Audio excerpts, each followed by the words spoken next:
So you've learned this tool POINT: pluses, opportunities, issues, new thinking. Do you always have to do the whole procedure in order to get the best value out of it? Well, no, you don't. POINT, in many ways, is kind of a way of being around newness more than it's a technique around newness. Here's an example.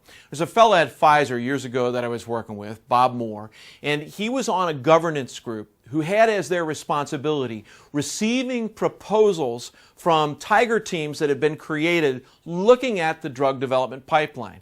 Now, in the pharmaceutical world, it takes about 12 years from the time you find a target or a molecule that it hits a target to the point where you're in the market with some product that you can sell. And when you amortize all of the losers, the things that don't make it all the way to the end, over the ones that do, it costs about $1 million a day to build these drugs and bring them into the market. So a drug like Lipitor for Pfizer, a successful drug, costs them $365 million a year times 12 years in order to bring into the market. So if they could cut a day out, they're going to save a lot of money. So groups were formed from throughout the organization that understood the drug development process very well, and they were looking at slices of it. And they were developing proposals about how to decrease the amount of time it would take to go through a particular stage, while at the same time, of course, having no negative impact on quality or patient safety. Much of the time to do this is about paperwork shuffle, not about lab work. So these groups then would come to a governance group with their proposal, and Bob sat on this governance group. The dynamic of the governance group was like many dynamics with governance groups. As the proposals would come in, the governance group would kind of do their sit back and listen to the proposal. And because they were not trained to manage their thinking, because they were not trained to manage their gator brain, because they were not trained to be aware of the types of thinking they were having that might impede the process, they would do what most governance groups do. As the proposal is being proposed and described, they were looking for the danger, the weaknesses, the lack of clarity in the proposal, and they would just be critical and never offer really anything other than the criticisms.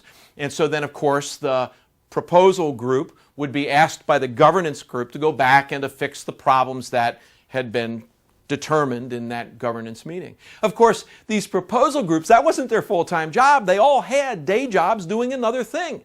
These were just ad hoc groups that had been formed during this time, and so they all reported to different managers. And these different managers, of course, had real jobs that they needed them to do for their bonuses to be achieved. And so it wasn't too long before there was pressure on them to stop going to these meetings to work on, this new pipeline thing and get the real job done. Well, Bob had watched this happen a number of times in his governance group. About 3 times, people had brought big, complex proposals forward, and the proposals were rejected, not like, no, you can't do that, but go fix it and then come back to us again.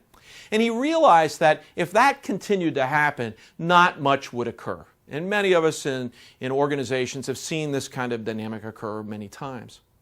So he and I were talking. I was his executive coach at the time, and we're kicking around what he could do about this. And he says, what we really should be doing, we should do a POINT.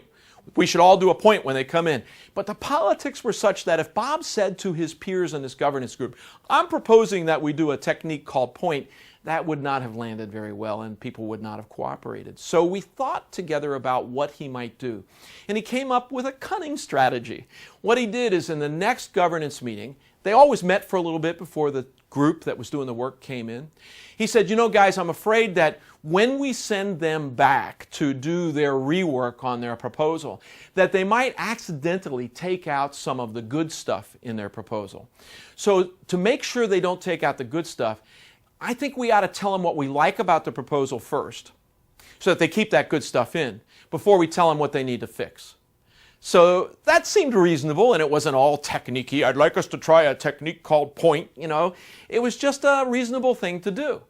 And so it happened that way, and it shifted the thinking of that governance group. And in that group, for the very first time, what ended up occurring was that the proposal group was told, go ahead and make the fixes we've recommended and then implement. You don't need to come back to us for another okay. Now, their proposal was no better than the other proposals. In fact, 2 years later, every other proposal with very little change was implemented. There was a change in leadership, and that leadership had those proposals looked at in a different way. This idea saved between 30 and 60 days in the drug development process.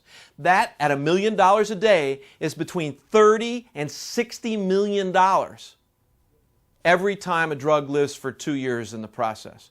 That's pretty significant just because somebody looked at the pluses first.